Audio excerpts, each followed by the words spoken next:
Welcome to this new edition of STV. On this show, we're talking about planning a trip to the mountains, so stick around as we elevate this conversation for us Flatlanders.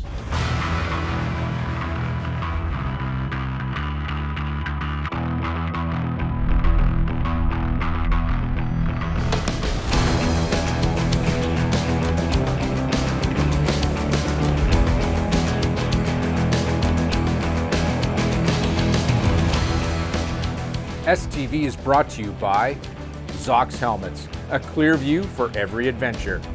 Ultimax Belts, performance driven, performance proven. And by Best Western Hotels and Resorts.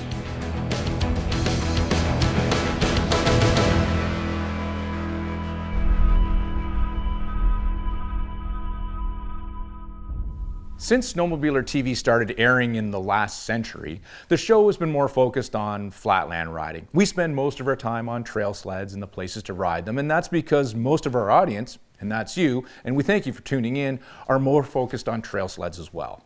Now that's not to say we don't do the odd segment in the mountains and on the deep snow sleds that ride off trail. And that's because, like you, my fellow trail riders, I like to watch the talented riders rip the deep snow with those machines out west. So even though I'm a trail guy, I still enjoy watching mountain-oriented content.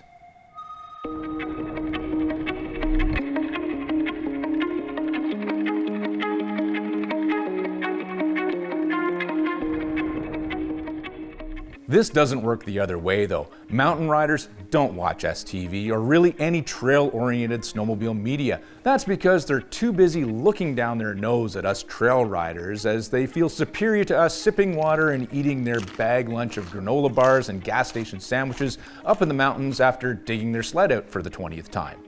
They do have some pretty good views though, I'll give them that, but they've got no respect at all for the trail rider or the trail riding experience. Now, that might be because for them, their trails are typically a means to an end. They exist to help get them up into the backcountry and are usually in terrible shape because of the mountain sleds that they ride, which are also terrible trail sleds. So I understand why they don't really get our passion for trail riding. It is interesting though that every time I've had the opportunity to bring a Western rider east to ride our systems, I see the same thing happen. Usually by the end of day one or so, the light bulb goes off and they suddenly get it. They pick up pretty quickly on the adventure a trail tour can provide, especially a multi-day saddlebag type trip, and they begin to appreciate the groomed ribbon of snow winding through the countryside and also stopping for a hot lunch at a restaurant. I don't have to sell the merits of what we do to you or even the mountain rider because, like I mentioned, they aren't watching anyways. Instead, I wanted to write a show that concentrates on the mountain experience for us, the Flatlander, who do watch mountain riding and maybe have a mountain destination on our bucket list. Now, before we move on, I feel it's time for a montage.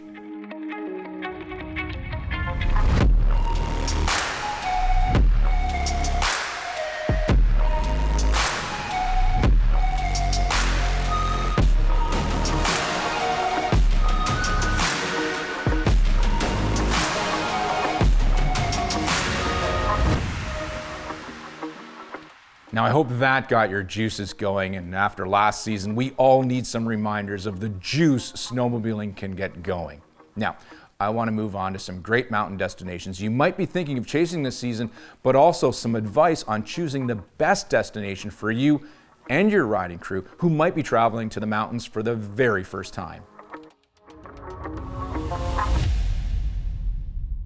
So, in my opinion, the very first consideration when planning a trip to the mountains is the physicality of the group traveling. This includes the ages of the folks in the group and their overall health.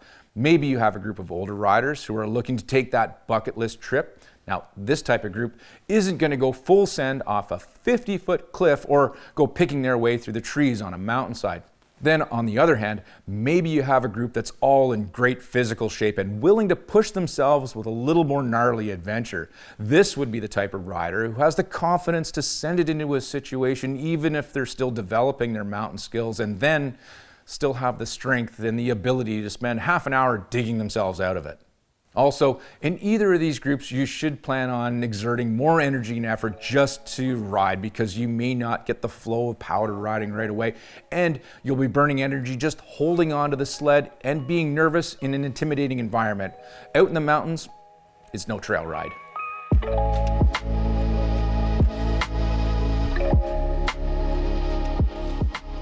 Now, these two groups are at the opposite ends of the novice mountain riding spectrum, but by choosing the right destination, both can have a great time.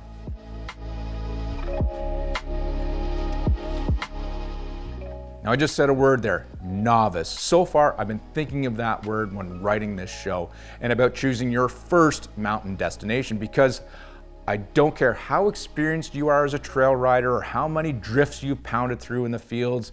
If you've never been to the mountains, you are a novice there, which is the second most important consideration when choosing a place to go: your riding skills. I can guarantee if you've never been to the mountains or ridden off trail seriously, you will have a very steep learning curve out there when faced with your very first trip to the mountains. So even if everyone in your group is in tip-top shape and rides 5,000 miles a year, choosing the gnarliest, steepest, deepest, highest location to travel to will only do one thing: frustrate everyone and turn what should have been an amazing adventure and flush it all down the toilet, along with a lot of money.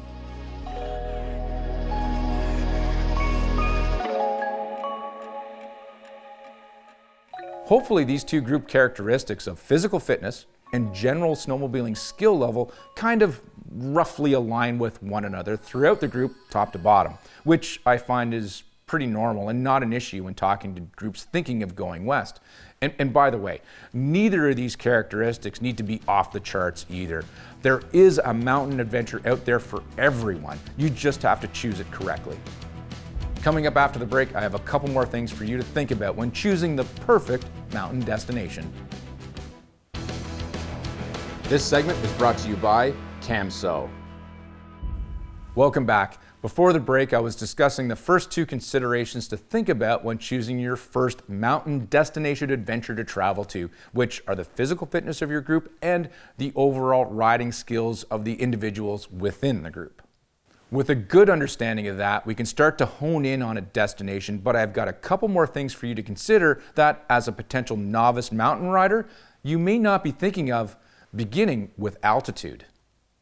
Up in the mountains, altitude sickness can be a real concern, especially up over 8,000 feet above sea level. But even at lower elevations, the altitude can take the lungs out of a lot of riders, making the experience difficult for just about anyone of any physical fitness level that's used to breathing at sea level. Now, I would suggest first-time mountain riders should choose a location that, say, doesn't cross the Continental Divide at 13,000 feet to go to. Instead, look for a location that may top out around 8,000 feet when riding, because there's still plenty of mountain areas to ride that aren't 2 miles up in the sky. Altitude is something you should be thinking about when choosing a lodge or a hotel to stay at. For me, sleeping above 8,000 feet is a real problem. I'll wake up a bunch of times overnight, literally gasping for air, which kills any chance I've got of a good night's sleep, making the ride the next day on the mountain even more difficult. Togety Mountain Lodge in Wyoming is a place I've been to multiple times. It is absolutely beautiful, both at the lodge and in the mountains around it, but I absolutely hate going there simply because it's located over 8,000 feet and I can't sleep. I'm no expert on altitude sickness, but I do know what it's like to have a mild dose of it, and it's not fun. Along with the difficulty sleeping, for me, it also comes with massive headaches, nausea, loss of appetite, and my heart will be pounding in my chest. It's all a little scary. Now, this comes from rapid changes in altitude, like, I don't know, climbing a mountain on a snowmobile. So over a short period of time, it usually isn't too much of a problem, especially if you're below that 8,000 foot threshold.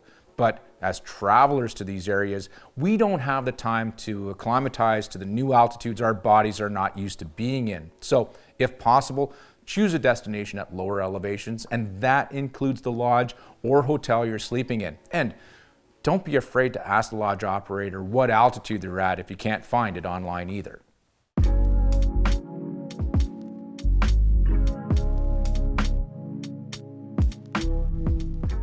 Next, in addition to elevation, another thing most newbie deep snow riders don't think about is the time of year to book your trip in. This can have a huge influence on the type of experience a given location can provide. Now, typically, early and midwinter is when most of the snowpack falls, really delivering on that powder ride. But this can also elevate the challenge of just getting around, leading to frequent lessons on how to dig your sled out. Late in the season, the snow has had a chance to settle and pack in, making getting around slightly less of a problem, but don't worry, you'll still be getting stuck. The days are also a little longer late in the season, which is nice because it gets dark fast in the mountains. And the weather is usually a bit better too, and you have a better chance of getting lucky with a bluebird type day. My best days in the mountains have always been late in the season, as late as the May 2-4 weekend, under a crystal blue sky, getting a tan from the sun bouncing off the white snow around me while riding in a t-shirt, looking out over mountain peak after mountain peak, 360 degrees around. I mean, I can see it in my head right now. And if you're lucky and you choose your adventure correctly, you'll be bringing home a memory like that too.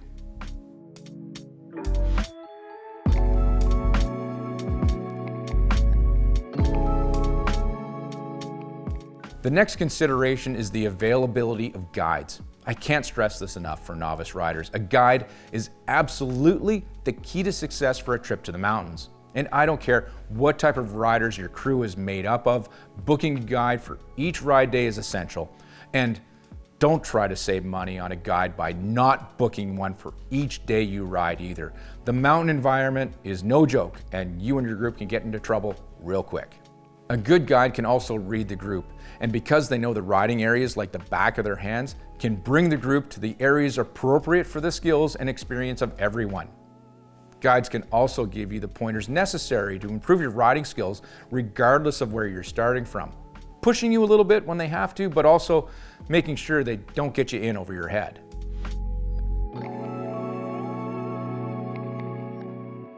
Over the years, speaking with guides from all the places I've had the privilege to experience, there's one common theme. These guys and girls love the mountains, and they want to share their passion with new riders. They're going to be patient with you as you're learning the craft, and they want to make sure that they deliver the best possible experience to you and the group. The guides are also the ones who know the best places to go and the best routes to get there. Without their help, you will get lost out there, and that can get dangerous fast, which brings me to my next consideration for novice mountain riders: avalanches.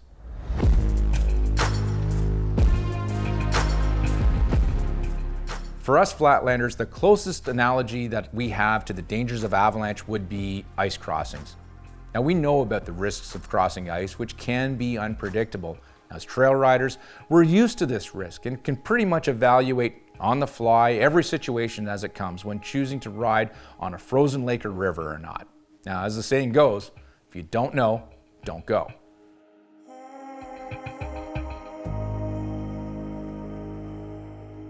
In the mountains, us flatlanders, we don't have the experience and respect needed to properly address the unpredictable dangers of avalanche. Again, a guide is key. They will be much more aware of the avalanche risk in a given riding area and can steer the group away from any potential slide areas or terrain traps.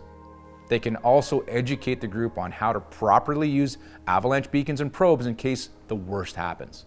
Avalanche is a real danger and needs to be taken seriously.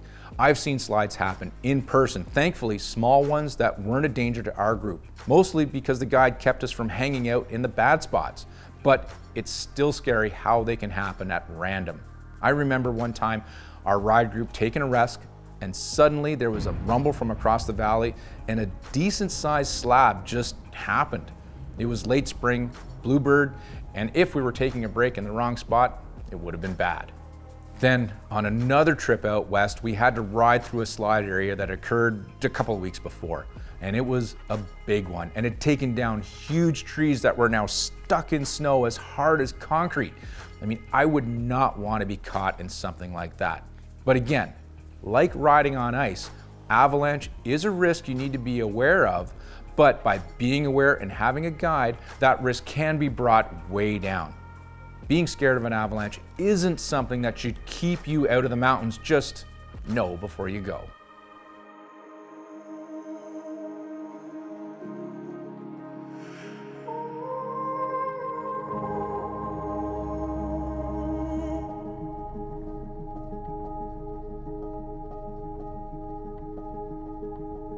Coming up after the break, I want to talk about a few of the amazing places I've been to in the mountains. This segment is brought to you by Zox Helmets. I've been fortunate enough to experience a bunch of different mountain areas over the years that range from areas that were probably too challenging for my skill set, which took away from the experience, to others that were way too easy but way more enjoyable. For us Flatlanders, I figure we want to come home with two things: the chance to ride off trail in deep snow and a photo of ourselves in the mountains.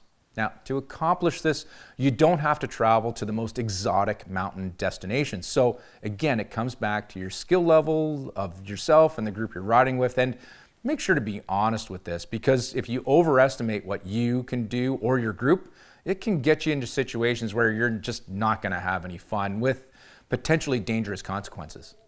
On the more beginner end of the spectrum, and a place I've been to a bunch of times, is West Yellowstone, Montana.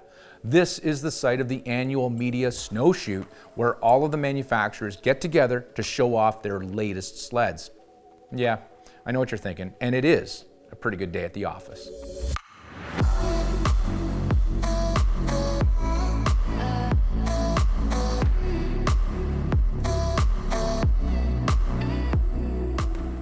One of the reasons West Yellowstone is chosen as a site of snowshoot is that it has all the types of riding, from awesome trails to mellow backcountry to challenging mountain areas, all within a reasonably short ride from town.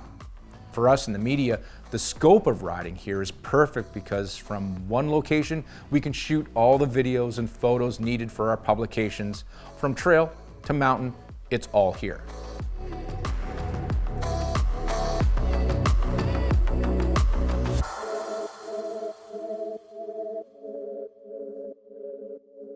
The town here is also pretty cool to visit and stay in. It's pretty touristy, and for good reason, because it's located right outside one of the main gates to Yellowstone National Park. Now, I would like to tell you what it's like to see Old Faithful or pass a group of bisons inside the park, but after all these years of going to West, I've never had the chance to go in there and see what it's like. It's just never worked out. If you do plan a trip to West Yellowstone, definitely pre-book a tour on either a snow coach or on one of the approved snowmobile tours and make it happen. Not going inside the park is one of my biggest snowmobiling regrets.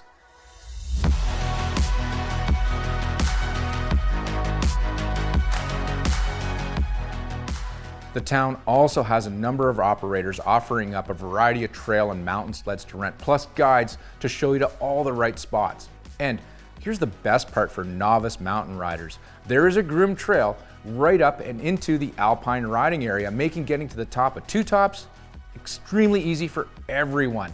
The views up there are the ones you want to bring home in those memories. You get to stand next to these ice-encrusted ghost trees looking out over the valley. I mean, it's pretty good up there.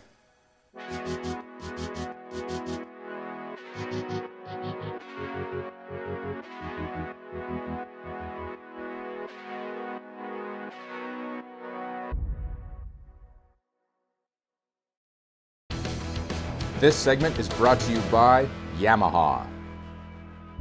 Before the break, I was describing the ride out of West Yellowstone, which is completely doable for any rider of any skill level, and it's an amazing adventure to ride there.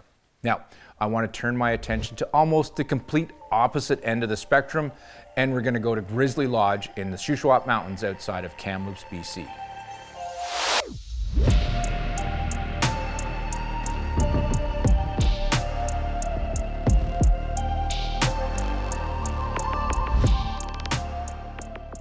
The STV crew has been to Grizzly multiple times. This place is incredible, but definitely caters to the more experienced mountain rider, or at least the more physical mountain novice rider. The adventure at Grizzly starts even before you get there, because this lodge is located up in the mountains on a road that's not plowed in the winter, so that means you've got to ride into the place or take a chopper if you have the means. Now, don't think for a second that because this is a remote mountain lodge that you'll have to lower your expectations when it comes to the accommodations there, because trust me, you don't. The atmosphere there is very lodgy, with a central gathering area that includes cozy seating spots, group dining, and an excellent bar area for evening festivities. There's even a pool table and outside hot tub to fill up the evenings. Now, as fun as the lodge is, you're here for the ride, which is definitely more challenging compared to a place like Yellowstone. With this show concentrating on novice mountain snowmobilers, Grizzly is definitely a location for the more adventurous. This place would not be my first suggestion for riders who are not prepared to be very active while out playing in their backyard. Now, that's not to say a novice rider shouldn't go there. After all, Grizzly has an excellent fleet of rental sleds and an awesome group of guides who can teach you the skills it's going to take to navigate their terrain. All I'm saying is, to take full advantage of the riding at a place like Grizzly, a novice rider should be prepared to push themselves hard. Now, if you and your group are up to it, you won't be disappointed.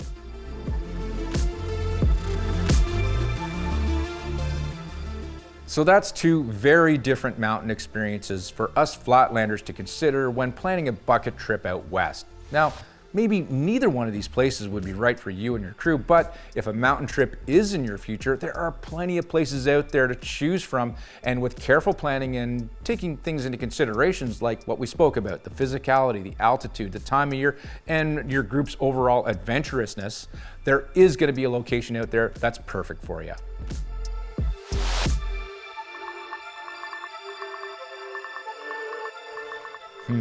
You know, thinking about it, we got some pretty good riding here in the east too. I mean, if you go to Newfoundland, that's like riding in the Rockies, and then of course there's the Chic-Chocs in Quebec, and we do have some pretty great off-trail adventures to be had in Ontario. Might have to do another show on this. STV has been brought to you by Yamaha, revs your heart. The Toronto International Snowmobile, ATV and Power Sports Show. And by OSMMag.com, your digital source for everything snowmobiles.